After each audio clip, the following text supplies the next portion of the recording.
नमस्कार, देवभूमि समाचार में आपका स्वागत है। मैं हूं आपके साथ दीक्षा चौधरी। रुक करेंगे उत्तराखंड की खबरों का। खबर देहरादून से, जहां बागेश्वर विधानसभा उपचुनाव के लिए भाजपा उत्तराखंड पार्लियामेंट्री बोर्ड की बैठक हुई। बता दें कि मुख्यमंत्री पुष्कर सिंह धामी ने बैठक की जानकारी देते हुए बताया कि 3 उम्मीदवारों का पैनल बनकर केंद्रीय पार्लियामेंट्री बोर्ड को भेजा गया है। इस दौरान जिसे भी पार्टी प्रत्याशी बनाया, सभी लोग उसके साथ प्रचार में जुट जाएंगे।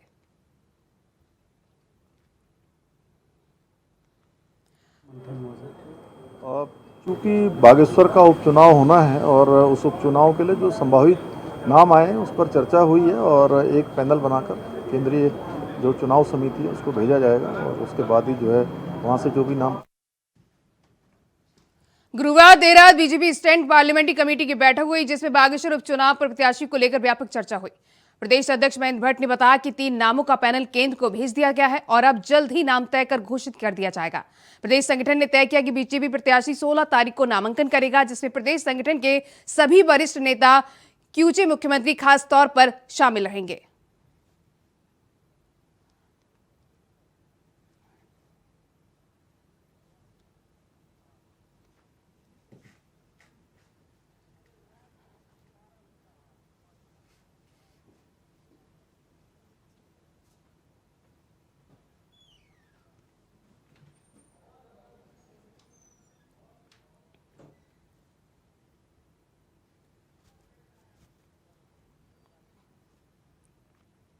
ये भी कहती भी पाई जा रही हैं कि उनको 10,000 किट बनाने का ऑर्डर दिया गया, जो कि उन्होंने डिलीवर भी किए, लेकिन बिलिंग जो है 18,000 किट की करवाई गई उनसे। और जो बीच का 650 और 950 के बीच का जो 300 रुपया है, उस अंतर को नीलम त्यागी ने वापस मांगने का काम अमिता सिंह ने वापस मांगने का काम नीलम त्यागी से किया। ये करोड़ों का घोटाला है, ये गरीब लोगों का का खाना था जो कि अमिता सिंह ने खाया है, जो पचेगा भी नहीं। नीलम त्यागी को डेफिनेटली सल्यूट बनता है कि जिस साहस और निडरता के साथ उन्होंने एक ताकतवर पार्षद के सामने मुंह उठाने की ये करी है कोशिश, वो निश्चित रूप से रंग लाएगी। मामला भले ही पुराना हो, लेकिन केंद्र सरकार की योजना को खुद भाजपा के ही पार्षदों ने जो बट्टा लगाया है, उसको पर्सनली देखे जाने की ज़रूरत है। मुख्यमंत्री पुष्कर सिंह धामी, महेंद्र भट्ट और महापौर गामा इसका संज्ञान लेंगे, ऐसी हम अपेक्षा करते हैं। संसद में अविश्वास प्रस्ताव पर प्रधानमंत्री के भाषण को लेकर मुख्यमंत्री पुष्कर सिंह धामी ने कहा कि प्रधानमंत्री ने संसद में ऐतिहासिक भाषण दिया है। प्रधानमंत्री ने यह भी बताया कि विपक्ष का गठबंधन सिर्फ राजनीति के लिए ही बनाया गया है, उन्हें देश के विकास से कोई मतलब नहीं है। देश को बांटने का काम कांग्रेस और अन्य दलों ने किया है, जिसको सिलसिलेदार तरीके से प्रधानमंत्री ने संसद में विस्तार से बताया है।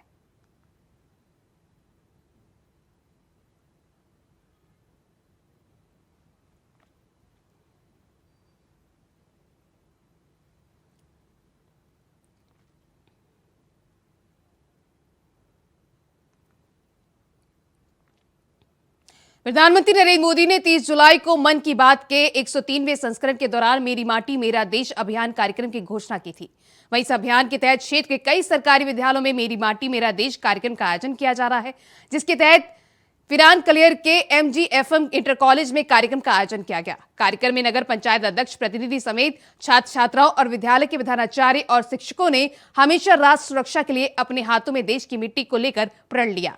वहीं नगर पंचायत अध्यक्ष प्रतिनिधि मोहम्मद शफीक ने कहा कि इस तरह के कार्यक्रमों से छात्र छात्राओं में राष्ट्रभक्ति की भावना उत्पन्न होती है और इस तरह के कार्यक्रम होते रहने चाहिए। इस दौरान विद्यालय परिसर में वृक्षारोपण भी किया गया। तो रुड़की में मेरी माटी मेरा देश का अभियान का कार्यक्रम आयोजित किया गया। इस दौरान MGFM इंटर कॉलेज में इस कार्यक्रम का आयोजन किया गया। हाथों में देश की मिट्टी को लेकर लोगों ने प्रण लिया। इसके साथ ही राष्ट्र सुरक्षा के लिए कस्में खाई।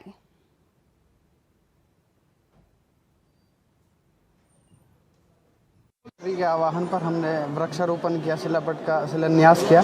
देखिए, जब छात्र छात्राएं अपने हाथ में अपने देश की मिट्टी हाथ में लेकर कसम खा रहे थे, तो उस वक्त उनका चेहरा देखते ही बन रहा था। और मैं हिंदुस्तानी होने के साथ साथ एक मुसलमान भी हूँ, जैसे चेयरमैन साहब ने कहा कि हमें इसी मिट्टी में मिल जाना, और जब इस मिट्टी की हम कसम खाते हैं तो उसको निभाते हैं। ये प्रत्येक भारतीय इस बात को करता है। और आज प्रधानमंत्री जी के आह्वान पर इस कार्य को हमने किया।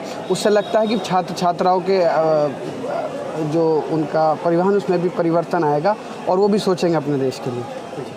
प्रोग्राम था जो ये लगाया हमारे यहाँ, इसका वो शिलान्यास किया शिलापट। और प्रधानमंत्री जी के आदेश पर हमारी नगर पंचायत ने भी यहाँ पर हरियाली के लिए और ऊर्जा के लिए हमने पेड़ों का वो करा। और मेरी माटी मेरे देश का जो भी प्रोग्राम सीएम साहब का आदेश के अनुसार वो सभी नगर पंचायतों में किया गया। और हमारे बच्चों में एक अच्छी हो जाएगी, मैसेज आएगा। और इससे माटी इसी में हमें रल जाना है, इसी में रहना है। इसको याद करके हमें एक अच्छा लगा बहुत। प्रधानमंत्री जी का जो आदेश था उसे मना कर नरेंद्र मोदी जी के आह्वान पर जो देश में पूरे कार्यक्रम चल रहा है, मेरी माटी मेरा देश, उसके अंतर्गत नगर पंचायत पिरान कलेर की ओर से आज एमजेएफ इंटर कॉलेज में कार्यक्रम किया गया, जिसके तहत शिलापट का अनावरण, राष्ट्रगान, राष्ट्र ध्वज फहराया गया, वृक्षारोपण कराया गया और उसकी प्रतिज्ञा पूरे देश के लिए कराई गई। और अपने उत्तराखंड कांग्रेस की मुख्य प्रवक्ता गरिमा मेहरा दसौनी ने बड़ा खुलासा करते हुए देहरादून के मोहित नगर की पार्षद अमिता सिंह पर गंभीर आरोप लगाए। उन्होंने बताया कि साल 2020 के दौरान सेम टेक्नोलॉजी को फ्री राशन किट बांटने का अनुबंध किया गया था, जिसमें बीजेपी पार्षद अमिता सिंह ने प्रेम नगर की राशन विक्रेता नीलम त्यागी से मुलाकात कर एक अज्ञात व्यक्ति को अपने पुत्र के रूप में मिलवाया और नीलम त्यागी को 10,000 राशन कार्ड का ऑर्डर कॉन्ट्रैक्ट के रूप में दिया गया, जिसकी कीमत 650 रुपए प्रति किट थी।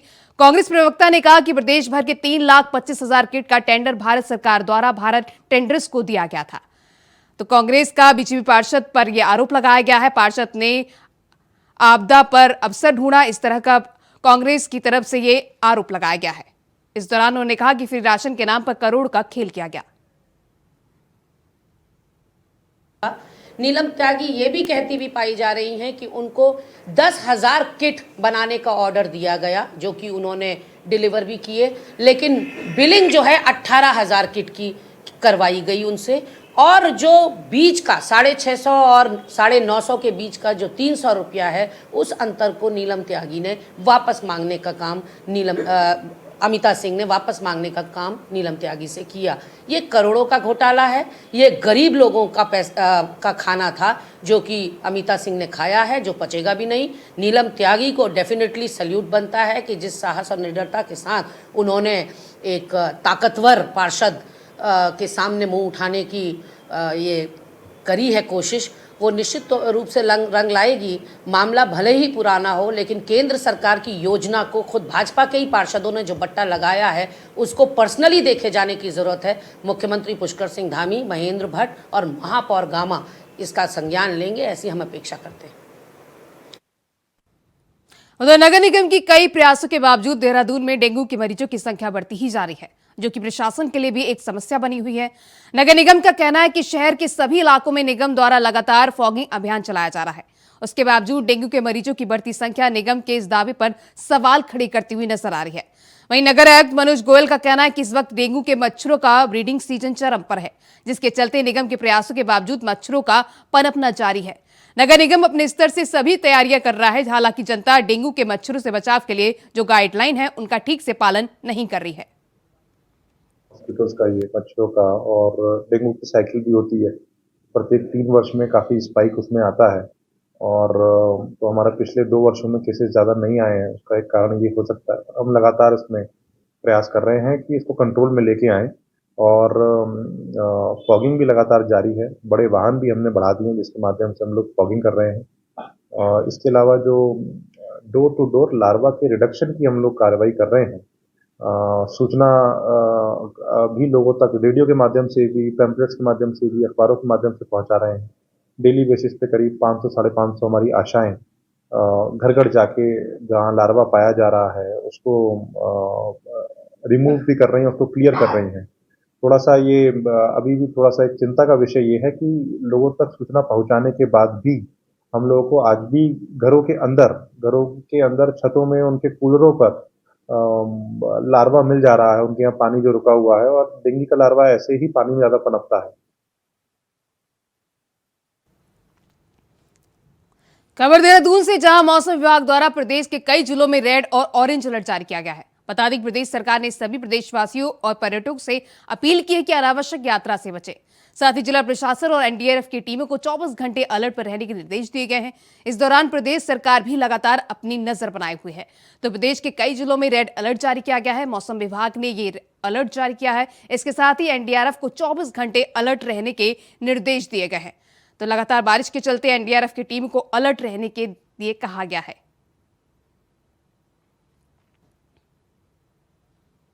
उत्तराखंड में मौसम विभाग ने 14 अगस्त तक भारी बारिश का अलर्ट जारी किया है। विभाग ने देहरादून, टिहरी, पौड़ी, नैनीताल, चंपावत और ऊधम सिंह नगर में भारी बारिश से बहुत भारी बारिश की लेकर रेड अलर्ट जारी किया है। मौसम विभाग को अलर्ट को देखते हुए मुख्यमंत्री पुष्कर सिंह धामी ने भी अधिकारी को निर्देश दिए हैं और कहा कि सभी अधिकारी अलर्ट के दौरान सतर्क रहें।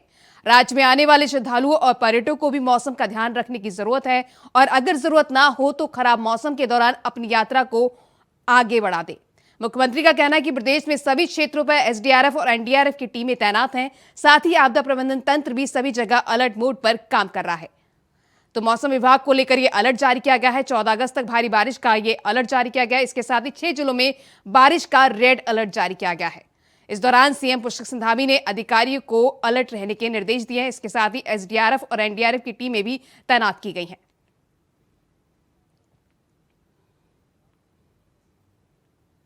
उधर गुरुग्राम देर रात रामनगर में उत्तराखंड जल संस्थान के बल्दिया पहाड़ क्षेत्र में स्थित पेयजल प्लांट में कर्मचारी के साथ कुछ नशेड़ियों असामाजिक तत्वों ने अभद्रता और मारपीट की और प्लांट में खड़ी कार को क्षतिग्रस्त कर उनको पेट्रोल डालकर आग लगाने की कोशिश की। घटना की जानकारी लगते ही प्लांट में हड़कंप मच गया। वहीं मामले की जानकारी लगते ही पुलिस ने रिपोर्ट दर्ज कर जांच शुरू कर दी है। वहीं घटना के विरोध में जल संस्थान के अधिकारी अभियंता नेतृत्व में विभाग के अधिकारियों और कर्मचारियों ने सीए का घेराव किया और आरोपियों पर जल्द कार्रवाई को लेकर ज्ञापन भी सौंपा।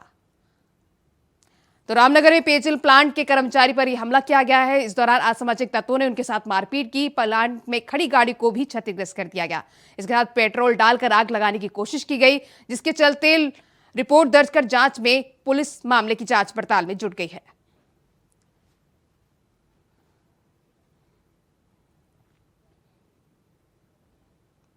उधर मसूरी पेट्रोल पंप के पास नगरपालिका परिषद का एक बड़ा पुस्ता गिर गया, जिससे उसके ऊपर बने नगरपालिका के रेन बसेरे और गेस्ट हाउस का खतरा बना हुआ है। साथ ही प्रशासन ने मौके पर पहुंचकर भूस्खलन के जद में आए मकानों में रह रहे लोगों का भी सुरक्षित स्थानों पर शिफ्ट कर दिया है। दरअसल भूस्खलन की चपेट में आने से पुख्ता पूरा गिरा था। वहीं भूस्खलन से NH 707A पर भी मलबा आने से रास्ता कुछ वक्त के लिए बंद हो गया। तो नगर पालिका परिषद का पुस्ता गिर गया, जिसके चलते भूस्खलन के कारण ये पुस्ता गिर गया। रेन बसेरे और गेस्ट हाउस पर ये खतरा मंडराया हुआ है, जिसके चलते लोगों को परेशानियां भी बढ़ गई हैं।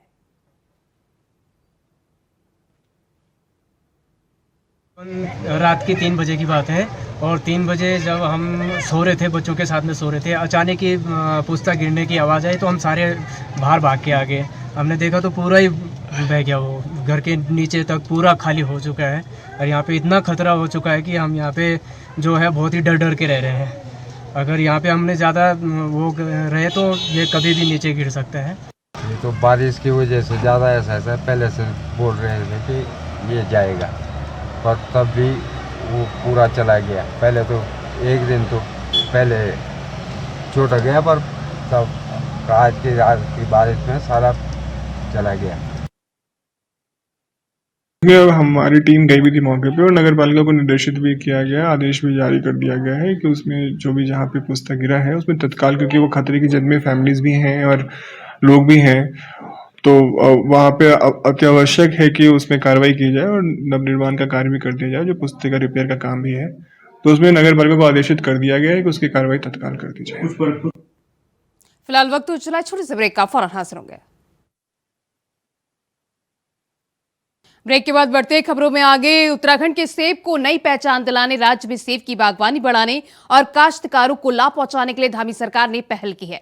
इसके लिए सेब की बागवानी करने वाले किसानों के साथ देहरादून में विचार गोष्ठी की गई, जिसमें मंत्री और विभागीय अधिकारियों ने किसानों से संवाद किया और उनके सुझाव लिए, जिसको लेकर कृषि मंत्री ने कहा कि मार्केट में जिस वैरायटी की अधिक डिमांड होगी उसे प्रमोट किया जाएगा और सेब बागवान अब अपनी अपनी पसंद की सेब की पौधा लगा पाएंगे। इस विचार गोष्ठी में प्रदेश के अनेक जिले के सेब काश्तकारों और बागवानों ने हिस्सा लिया जाएगा।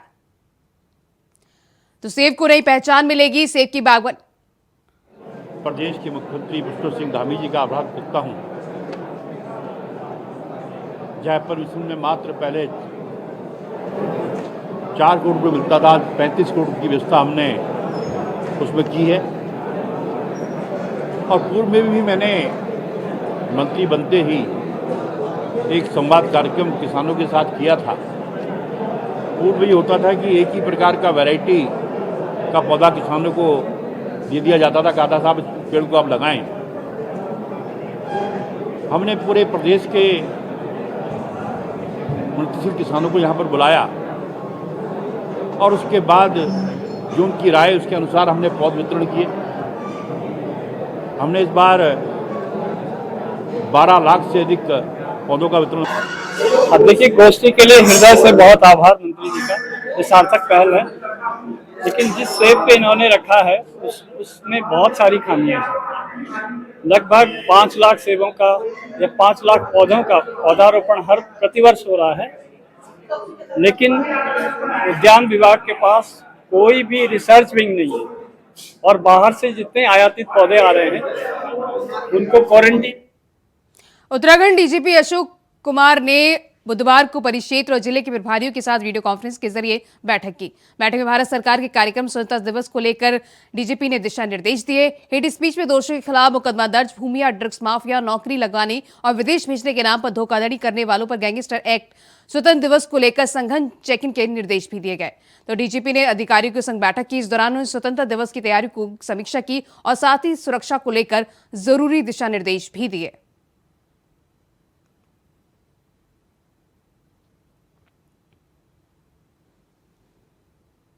उधर लक्सर में CO traffic Rakesh Rawat, CPU यातायात निरीक्षक और लक्सर पुलिस की टीमों ने लक्सर में संयुक्त चेकिंग अभियान चलाकर 50 से अधिक दोपहिया और चौपहिया वाहनों को सीज किया और करीब 4 दर्जन से अधिक वाहनों का चालान कर 1.5 लाख से अधिक का जुर्माना वसूला गया।